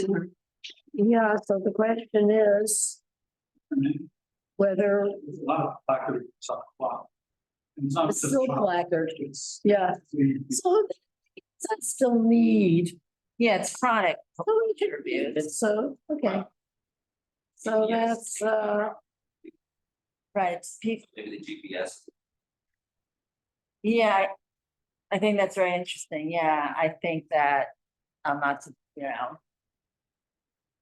Jen was just saying his GPS tells him not to take those two streets anymore, so the traffic may not be what it once was. well, could still use a look at. Yeah. Yeah, so we'll keep. Okay, well, we got rid of one that's actually done. Now, the next was the fully continuous shared street on University Place, all the way from 14th to West 4th, as soon as feasible, considering provision for deliveries, drop-off pickups, emergency and other necessary access. And again, that was talk of the Borough Commissioner's office. And I kind of think that's still up in the air, right? Yeah, I'm not aware of any movement on that. And somebody had come to us with problems on 10th Street with not enough access for the small establishments where they could just drop off and pick up their goods, and they were having a lot of trouble. And it turned out that a lot of the deliveries that had been happening on University were now happening on 10th. So then we were speaking with the Village Alliance, the Business District, and I think that they had contacted DOT to talk about what kind of study might be done on University Place. So maybe that should be something in conjunction with this request as well. Yeah. We are in communication with the Village Alliance about the parking study that came up earlier this in CB2 Transportation Committee. So that's something we're still in contact with them about. But I don't have an update on a timeline for a study or the parameters. But I do recall that conversation and the residents' concern. Okay, and maybe it's something that could be done in conjunction with taking a look at potential for the shared street. I know you looked at it, then you thought of other things and you changed it. At one point, they were talking about a bike boulevard, which sounded very vague and frightening. Right.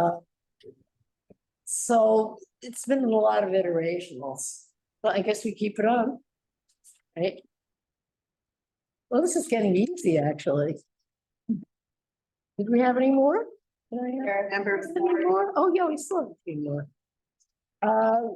Allocate funds to reduce speeding and directional impacts at the pedestrian crossing on the east side of West 8th Street and 6th Avenue.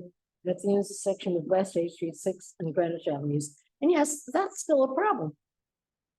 I mean, it's still traffic coming from all directions and. Yeah, I mean, DOT did propose making Greenwich Avenue one way, which might have addressed this. I mean, I wasn't on the board at the time, but I know it got knocked down, but they wanted to put a bike lane on Greenwich Ave connecting 6th Avenue over to 7th and 8th. And didn't we vote that down? We did vote Because it that down. would have addressed a lot of this issue. Something else is coming up, which is interesting. The constituent has written to us, and I will have it on the agenda eventually. If he can get people to come in and talk, he would like to see Greenwich Avenue as an open street. I never even thought of that. So that was you? Yes. Oh, that's great. What's your name? Well, Okay, then the office forwarded that to me, and I'll get back to you, Josh. And we are intending, can you get people from the community to come in and back that? That's what I'm trying to do. I've been speaking to PS1 principal, their community coordinators, the buildings board, and that brought me to you here. Right, because what I was gonna write you, and I'll write to you anyhow, was that we require any request to be brought before the community board, in other words, this committee for traffic-oriented issues, and that usually it's also good to have petitions, people coming in to talk to that, and it would be people from the community. It would not really be, well, let's say helpful for somebody without at the community, because it affects the community. So if you have neighbors, if you have folks that are within the area, that's what we need. Okay. Fine. I don't want to take up time here if it's not appropriate. How do I get more details on that? All right, I promise. I've been busy, but I just got your note from the office. That's really funny. I'm glad we connected, but that's basically what you do. Okay. So, okay, we have one more left, right? Well, the intersection, at this point, we need a study. I mean, we need something. We need help. You know, it keeps getting improved in increments. It does. Oh, that I mean, intersection, some things right. are done, but I think we had suggested other kinds of things too. We had suggested bumping out that corner more so the cars couldn't just slip up, that they had to And actually make more of a right. I think we suggested diverting. I can't remember, but there was some kind of diversion that we could do that would make it a little neater. I'd have to go back to the resolution, but anyhow, we should have that. We should keep that in. And yeah, I'll be in touch. Okay, so number 42, that's a repeat of number 9, so that's unnecessary. I don't know how it got in there twice. And then this was a matter of, you know, it's action, reaction. And what happens is sometimes improvements are done and then they start impacting in other ways. So that was from constituents who were beginning to be impacted. It was a while back. And so we were asking for funds to conduct a study of the blocks with and/or impacted by design changes related to dangerous traffic conditions on Jane Street between Greenwich and 8th Avenues and at the West 13th Greenwich Avenue Horatio intersection, including Jane between Greenwich and 8th Avenue, Greenwich between 8th Avenue and Jane, Horatio between West 4th Street and 8th Avenue, and West 13th approaching Greenwich Avenue, Horatio Street. And if I recall rightly, it may have been that some speed humps were put in on one block. And I think that, is it Horatio?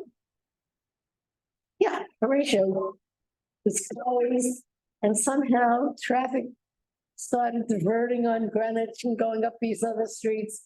So that's what it was. It was action reaction. So I guess we can keep on asking for that. And it actually says, go to the borough president's office, right? Agency response if this request is needed. So anyhow, you saw that, I guess, on our requests in the first place, right?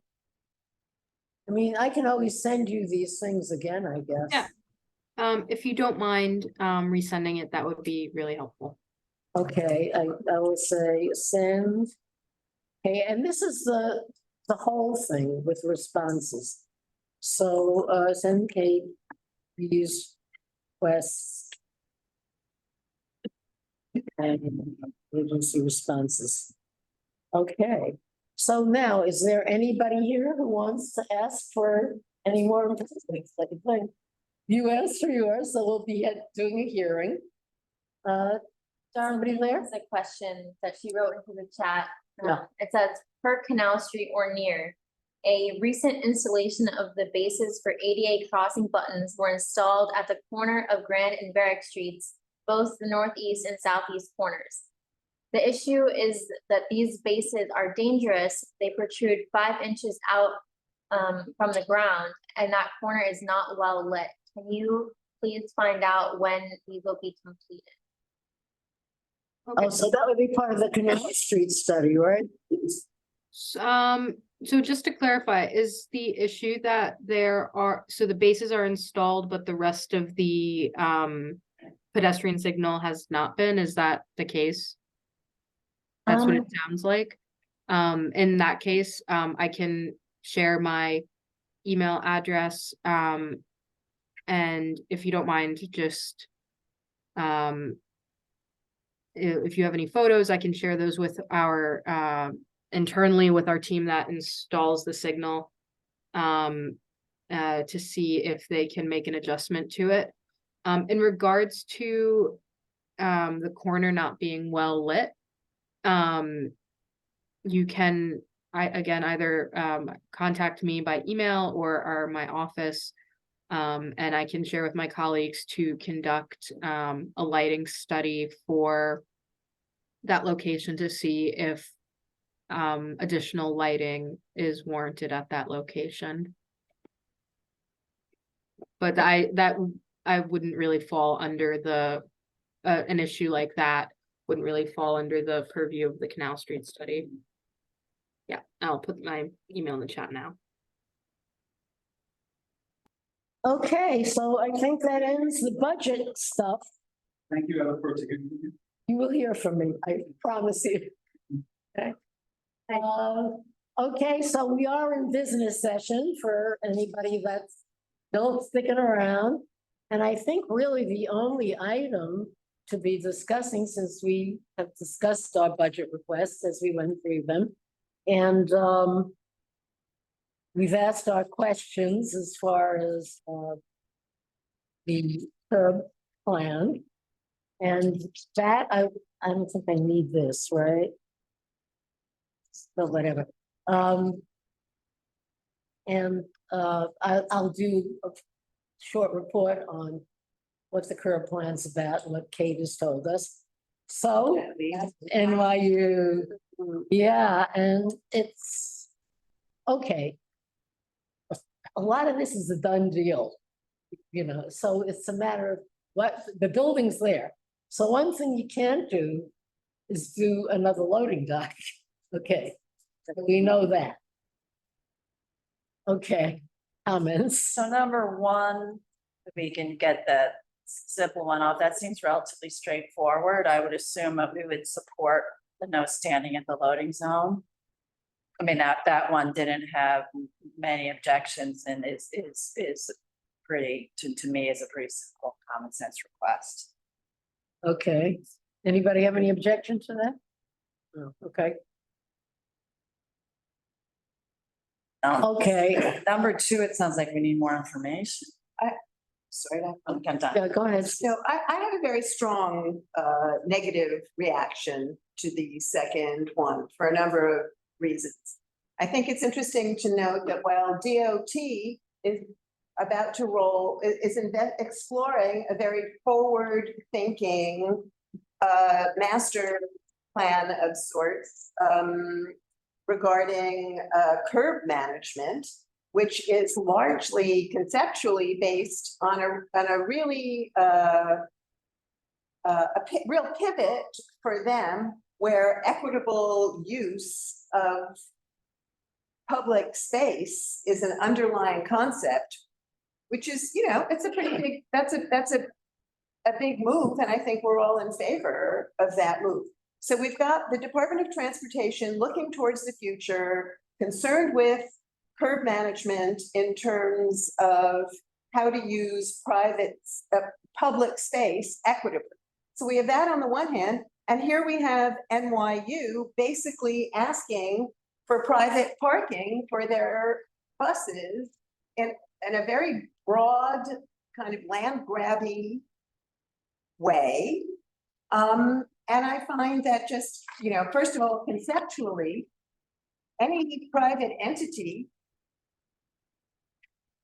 staking a claim to essentially have private parking, especially to that degree, seems highly unreasonable to me. I also want to say that I think they're asking for basically a public solution to what is a private problem. And I think we have to be very mindful of that. Additionally, one of the rationales and one of the problems they're facing, and I don't doubt that this is a very serious problem for them, is that the current parameters regarding all the no parking, no standing, this and that, are disregarded by cars. But I think the solution to private cars disregarding the signs is enforcement of signs. The solution isn't just, okay, well, it's too hard, they don't enforce anyway, so let's just ask for it all the time, 24/7, 7 days a week. I really think that is way too broad. Also, how much time do they really need? They're unloading buses, they're loading, people, athletes who are presumably able-bodied people are coming off of these buses. Their equipment is coming off. Then what? They're just there for 3 hours? I mean, it's just not efficient. And I think it's just too much of an imposition on the public. I would also say that it's not a surprise if you're building a big facility like that, which encompasses a huge athletic facility, that there will be a need for parking buses, or for at least loading and unloading buses. And I think that, it was extremely presumptuous of NYU to feel that because they had once had this, that they would continue to have it. And I think, this is a very regressive way of looking at public space. And so I find the whole request objectionable from a number of reasons. And also, this is somewhat of a self-imposed hardship because they could have factored this problem into their design, however many years ago. Parking is an issue for everybody all the time. And I think, why can't they drop off their athletes? And the other universities drop off their athletes and park their buses, on pier, whatever it is, on the, what is the number of the pier on the river where the parking facility is? Or somewhere else. I mean, privately park them. I think it's not, the solution isn't, it's not like it's like an ultimatum. Either they park there or they're just going to be roving around the neighborhood creating problems. Well, I think it's time to explore some other possibilities. Okay, so I have a question. So you're okay with the first one, to keep their loadings? Yes. Okay. To keep loading. To keep the loadings on free. So that one, we're only talking about the. Loading. Talking about that part. You're talking about the.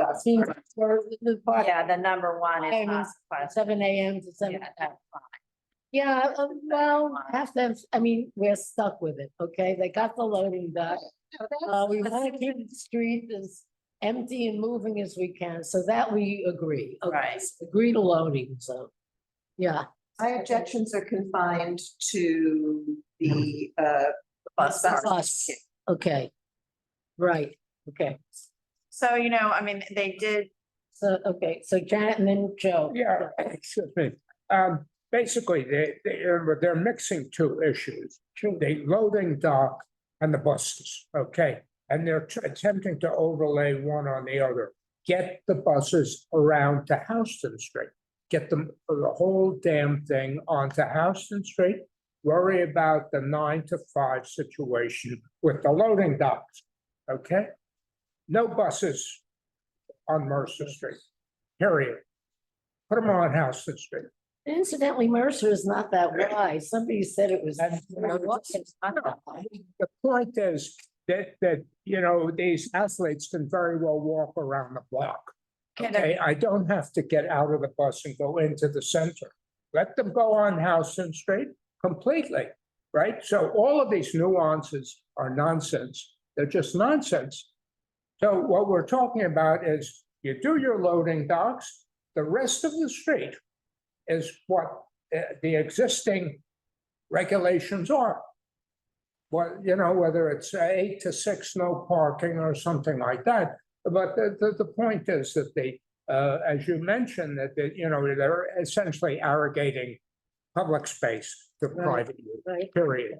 Let's say I've just got to interrupt because all parking is taking public space for private use. We only have 50% car ownership in the village, 15% household, which would be maybe 7% of the people own cars. So all those people parking are using it for private use. Yeah. All parking is for private use. But So and NYU is asking for a little bit more. I mean, why buses have to be on Mercer Street? Why? Right, well, that I think that's on the table, that we need NYU to go back and see if there are alternative locations. Then the other big problem, and I'm really sympathetic to, is the idling. You know, NYU cannot enforce no idling rules. And so I'm really sympathetic to people on Mercer Street who are going to be subjected to idling. Yeah, well, what it's. Or people on Houston Street being subjected to idling. Sure, I mean, I don't think we should mention where they should go. We should, I think, do what Susan said was consider, or maybe stronger than consider, use private parking. Or other alternatives to accommodate their buses, which are private. Yeah, now they have garages, right? Yeah. Underneath these two. They got money. Right, so I don't know, can a bus get into their garage? They can figure it out. Yeah, that's right. There's another. Yeah, that's a solution. If we want to, we could say maybe there's parking in, how about numerous private parking facilities. I'll write that down. I don't know if buses will get into parking lots and garages if they're too big. Here's private parking facilities, could investigate. It's open doors. It would seem to not have the same kind of restrictions that a small. Now, some of our guests talked about NYU guards, or whatever they call it, is that what they call it? Security. Enforcing. Yeah, they just can't do anything. You said that they were out on the sidewalk often, but that doesn't. Yeah. They still have to call NYPD. Yeah. Charlotte, what was? So maybe they should be charged with calling NYPD. It's up to them to contact NYPD. Calling NYPD. To have the community board just say, oh yeah, it's hard, never mind, you can just. Oh, they should contact NYPD. Okay, and sorry. No, what was your timeline on this? Immediate, I assume. Oh, sure, I would think as soon as they can. Go back to the drawing board. Completely. Well, that's. No, she was, on the bus thing, I mean, the woman was gonna investigate, she conceded that she would look into alternative locations. Yeah. I mean, she agreed to that, so I mean, they can bring that back to us next month. This used to be. We should. But what do we do in our reso? So it's one reso which addresses both. Well, there's actually two items. It seems like we can agree to the no standing at number one. Right. And then the second one, we need. But we can combine it into. Oh, okay. Should we do two resos or one? No. However, it's just semantics, right? We can do one resolution where we agree. You know what? As far as we agree to this, disagree to the other. I do it. Because I was almost thinking you could do it in one reso because that's part of it, but maybe it's simpler in two. Might be. By two resos, yeah. Because the other one then says, okay, that's. And it's Easier To have it as two items. for the board, I think, to vote if it's two. Yeah, okay. Two resos. Okay. Now, back to that, the guards got what security people, guards on the street. I'm just trying to think, there was something else that no, it wasn't. It was that they said they would make their office available. And I think that's kind of important to emphasize, or to make their office available to community people who may be having some problems. I mean, that we should have a resolve that says that. Yeah, because it's. they've offered, NYU offered office or an alternative source. Because until they designated space, it seems as if right now the buses are out there idling. So that does have to be addressed. So they offered the office complain to, but I'll think of better words. So yeah, that's whereas, then the resolve. Immediate concerns regarding idling. Concerns regarding idling. To make, contact information available to the community, right?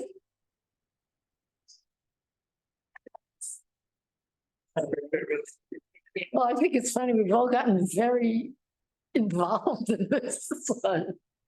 Anything else that we should be telling them? I mean, okay, I know what to say about why we should have the loading dock. I mean, they really don't have a choice when you want to keep the street fairly clear and moving. But that would only be the regulations. That's a simple one, that's 7 a.m. to 7 p.m. one. Yeah. But as far as the athletic facilities, I think we know. And as usual, anybody else want to say anything? Get out of here. But it is interesting that they didn't provide space for buses. Yes, it is. Yeah, it is. Yes, It would have made sense. That's why I say it's a self-imposed hardship. Yeah. Should we say that? Yes. I think, I mean, I don't want to tell you, but no, but I mean, I think it is. Well, I think it implies a presumption that they could just come to the community and the community would say, okay, sure. You know what? As I'm writing it, I think we shouldn't say it. Okay. Because then they'll use it as their excuse. There's no space. Right. Good point. You get it? Okay. Make it simple, stupid, right? Yes. Okay. Words to live Thank by. you all. Thank you. Okay, well, we had a small group, but I think, hey, we all did okay. Thank you. Can I exit out? Should I close the meeting? I guess you can, right? It's no fun. I don't know. Yeah. I think so. I didn't even say we could even leave it on if it's hard for you to do. No, she said.